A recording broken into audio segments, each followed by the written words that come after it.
Oh, welcome to Tea Time with Brian. Today's tea is anise with ginger, and it's hot. So, welcome to Tea Time. While I get my tea bag out, and let me introduce the topic to you. Cheers. Which is twofold. First of all, I'd like to talk about addiction and what addiction actually is. And then also I want to talk about the three emotional needs that everybody has. Well, we'll start off with addiction and what addiction actually is. And you won't really be able to guess what the biggest addiction is, because as soon as we say addiction, we think about drugs, we think about alcohol, we think about gambling, and we think about the normal type of addictions that everybody has, or everybody falls into, the normal social type of addictions.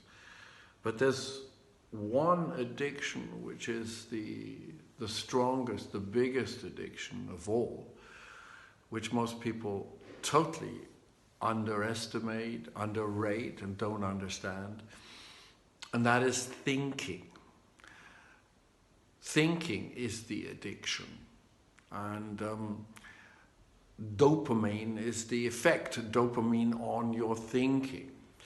And what we have to do here, which is very difficult to see, because alcohol, it's clear, if you're addicted to alcohol, you have to drink, otherwise your body will go into a cold turkey state, and you'll be feeling unwell, and it's very unpleasant, and you get gansas de piel in Spanish, by the way, goose pimples, etc., and your body's telling you that you're addicted.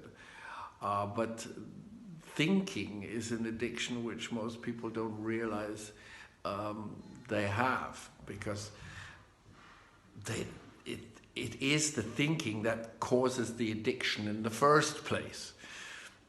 You have to replace the bad thinking and the bad wiring that you have inside yourself, which usually comes from childhood, bad teachers, bad parents.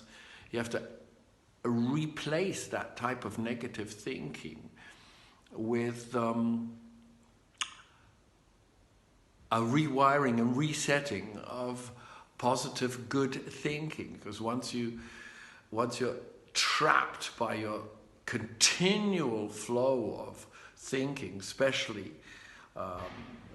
you can see it in the mornings when you get up and immediately the negative reptile brain, which sits right, the reptile brain sits right at the back here, the reptile brain wakes you up with survival thinking, terrible thought patterns of fear, worry, and stress.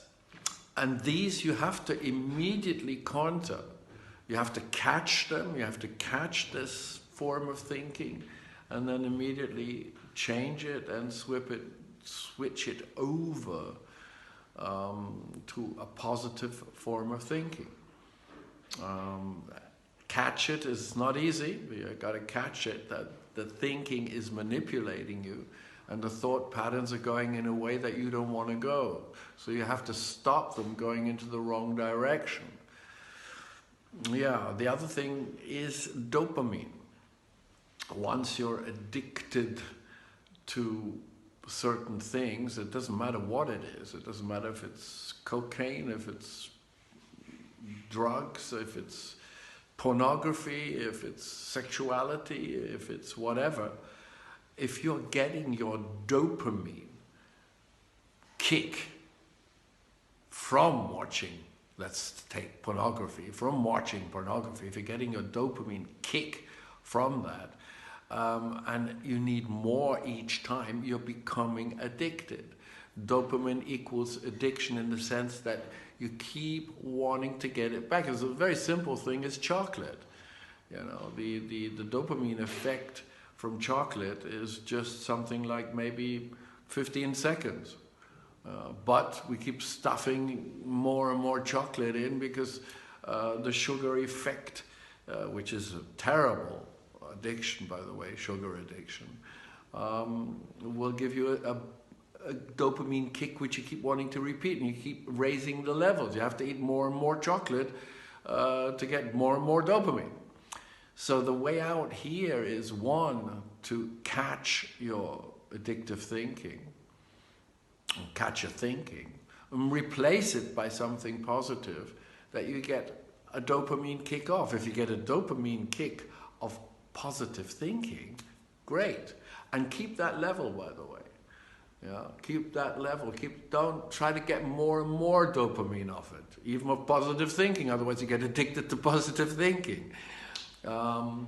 So to keep the dopamine levels acceptable, a little bit of joy, a little kick.